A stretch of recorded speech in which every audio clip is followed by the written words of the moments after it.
Hello everyone, welcome to my channel. आज हम लोग देखेंगे top 5 young leader in Bihar. तो बिहार में बहुत ज़्यादा युवा नेता है भी नहीं, बट अभी जो हैं उसमें उनका क्या रैंकिंग है अभी के हिसाब से वो हम लोग देखेंगे।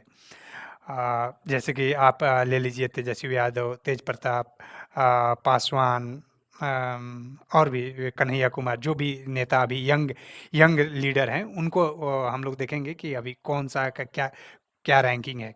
ठीक है। नंबर 5 पे हैं चिराग पासवान। ठीक है। इनका पॉलिटिकल कैरियर अपना कुछ वैसा कुछ है नहीं, कुछ किए नहीं है। पिताजी का जो पार्टी है एलजेपी, उसी को लेके ये आगे बढ़ रहे हैं और उस पार्टी को भी लग रहा है कि ज़्यादा कुछ कर नहीं पा रहे हैं। तो ये है अभी सबसे नीचे 5 नंबर पे।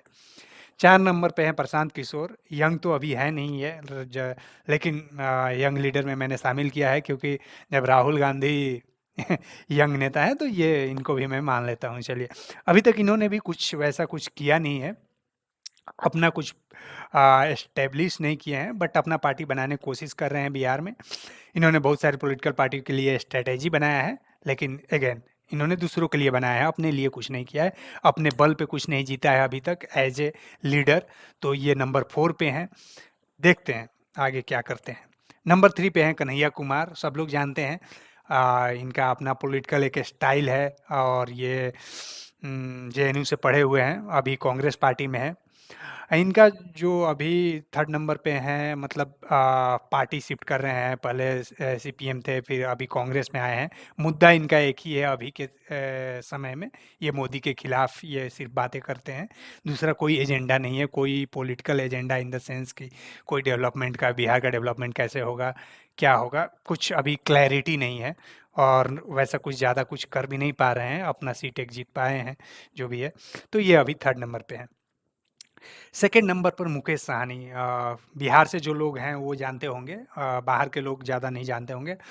ये इन्होंने लाइक अपना एक पार्टी बनाया, वीआईपी पार्टी 2018 में, और उस पार्टी ने 4 सीटें जीती अपने बलबूते। तो ये अपने बलबूते पर कुछ किए हैं, तो इसलिए हम इनको सेकंड नंबर पे रखे हैं। अपना पार्टी बनाए और अपने पार्टी में 4 सीट भी जीते। और मैंने इधर साइड में एक कास्ट वाइज पॉपुलेशन का जो परसेंटेज है बिहार में, उसको मैंने लगाया है। चूँकि ये मलाह जाति से आते हैं, जो कि एक बैकवर्ड ये हैं। तो इनका जो पॉलिटिक्स है वो बैकवर्ड का ही पॉलिटिक्स है अभी। तो ये मलाह के लिए मांग कर रहे हैं कि शेड्यूल कास्ट में उसको ऐड किया जाए।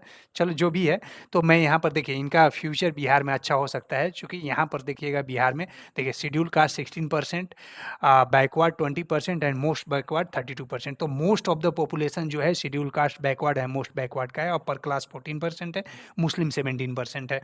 तो इनका जो पॉलिटिक्स है वो, मतलब जो भी है इनका स्टाइल है, वो सक्सेस हो सकता है बिहार में। देखते हैं, लेकिन अपने बलबूते अभी कुछ किए हैं। नंबर 1 पे तेजस्वी यादव हैं, अभी उप मुख्यमंत्री हैं। जो भी है, सब लोग बोलते हैं 10वीं फेल भी हैं, ज़्यादा पढ़ाई नहीं की है, बट अपने बलबूते पर तो नहीं बोलूँगा, लेकिन जो भी है आरजेडी पार्टी को इन्होंने कुछ हद तक सँभाला। जैसे कि हम लोगों को या बहुत लोगों को लग रहा था कि लालू यादव के बाद आरजेडी पार्टी ख़त्म हो जाएगी। बीजेपी और जेडीयू ने बहुत सारे सीटें जीते बिहार में और अपना सरकार भी बनाए, लेकिन तेजस्वी यादव ने कमबैक करके दिखाया। कुछ हद तक इन्होंने अपने आप को एस्टेब्लिश किया। रीजन भी है, चूँकि वहाँ पर यादव और मुस्लिम वोट जो है वो आरजेडी को जाता है, और उसको इन्होंने फिर से, जैसे कि लालू यादव के टाइम में लालू जो समीकरण बनाए थे, एमवाई समीकरण, उसको ये साधने का कोशिश कर रहे हैं और थोड़ा बहुत सक्सेसफुल भी हुए हैं। तो नंबर 1 पर अभी यही है। बाकी कोई पॉलिटिकल यंग लीडर जो एजुकेटेड हो, जो दूरदर्शी हो, ऐसा कुछ मुझे दिख नहीं रहा, तो उसको मैं लिस्ट में शामिल नहीं किया हूँ। अगर आप लोग को लगता है कोई और यंग लीडर है जो कि अभी उभर रहा है, तो आप बताइए कमेंट करके। मैं नया लिस्ट बनाऊंगा, उनको भी ऐड करूंगा। Thank you everyone.